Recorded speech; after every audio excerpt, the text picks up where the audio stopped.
কেমন আছিস? ভালো নাই? কি হচ্ছে বল, আমার বন্ধুরা একটু শুনবে। কি হয়েছে তোর? হ্যাঁ, শরীরটা দুর্বল লাগছে রে বাবা। আর কি লাগছে? তো তোর মেয়ে কি কিছু খাওয়ায় না নাকি তোকে? সারাদিন তোকে নুন ভাত খাইয়ে রাখে নাকি? এই যা, আমার চা দেখে আসি, দাঁড়া, তারপর তোর সঙ্গে আমি বুঝছি, দাঁড়া দেখি চাটা। আজকে আমার চা করে দেওয়ারও কেউ নাই, শরীর খারাপ, শুয়ে আছে, চাও করতে হচ্ছে আমাকেই। চা করে খেতে হচ্ছে এখন।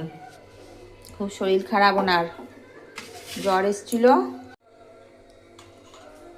তো কাল থেকে জ্বর, মায়ের শরীর খারাপ। এখন এসছি, এসে এই চা করে খাচ্ছি। মাকেও একটু চা দেবো। তো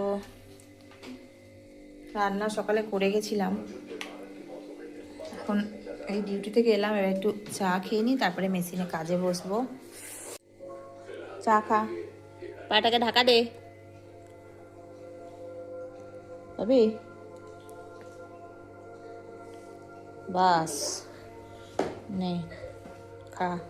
ছোলা বাটিটা কোথায় গেল আমার? এই যো, ছোলা দিয়ে চা খাবো। হ্যাঁ কই, এটা ফেনা, চায়ের ফেনা।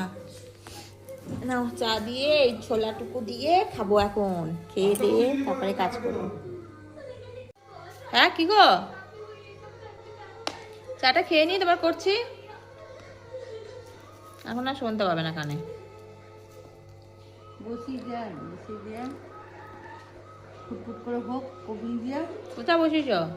ওই যে বাটিতে, ওই বাইরে বসে আগের সকালের ভাতগুলো কই? গামলায়। তো গামলা ঢালবো কি করে? ওর মধ্যে ঠেলে দিই, ঠেলে বসে দিয়ে হয়ে যাবে তাহলেই। গামলার মধ্যে? হ্যাঁ একবারে।